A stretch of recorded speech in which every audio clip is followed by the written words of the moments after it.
kasangkay. So arit ta subong sa ano no. Sa bagong dalan. Bagong gidning obray. Bagong dalan eh. Damo ta subong upod ara sa likuran ang aton mga kasangkay. Tsaka siyempre ang aking mga kasangkay. So tingnan natin yung ano dinadaanan natin. So ayan makikita natin lang ng maganda. So hapon to ngayon no. Tsaka masarap na yun kasi medyo malamig yung ano eh. Mainit.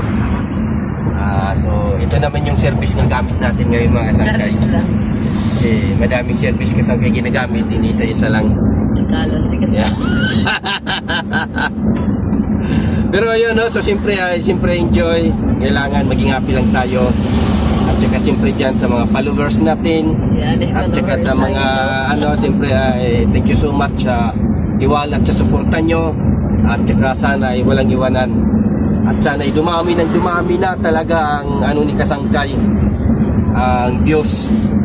Kasi gano'n naman talaga pag nagsisimula tayo. Sa totoo lang matagal na akong nagbablog kaso ay hindi ako ano. Hindi pa pinalad. Hindi pa tayo pinalad, hindi pa pinalad si Kasangkay. Pero sa tinagal-tagal na yun na hindi sumuko si Kasangkay, talagang nag-upload lang talaga.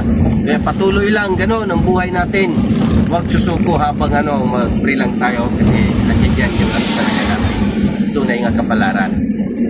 So ayan no, so siyempre dito tayo ngayon sa travel at saka siyempre yung ating mga kasama sa likuran ay mag-finish lang sila doon na. Kasi tayo ay dito tayo sa project ng aking mahal. So ikaw ay mamahaw ka.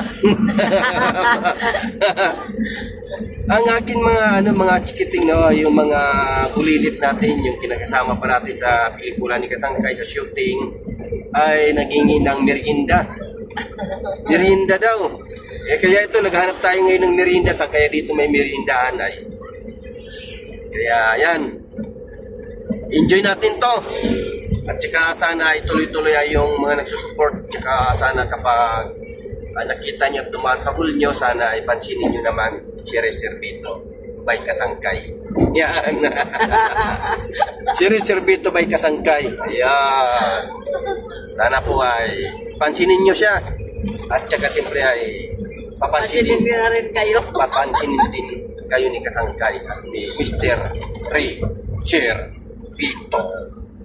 So ayos ngayon mga Kasangkay. So siyempre ay medyo malayo na yung ating nararating ngayon. At saka siyempre ay itong lugar na ito dito ay first time natin dumaan dito no. Tabi Buyag. Tabi Buyag. At saka siyempre hindi natin alam. Pero alam ko kung saan ito yung direksyon. Pero dito ngayon lang kami dumaan. So yung gagawin natin ngayon, maghanap tayo ng pisto at lugar kung saan tayo pwede makapag-picture na maganda talaga yung kuha. O Kasangkay, 3 minutes na. Ayun, 3 minutes na, bilis lang. So simple yun mga Kasangkay, maraming salamat kasi hindi natin pinapahaba masyado kasi para hindi naman sasawa yung mga supporters natin tsaka yung mga followers manood ng ating video kasi nga ay sobrang haba. Thank you so much mga Kasangkay.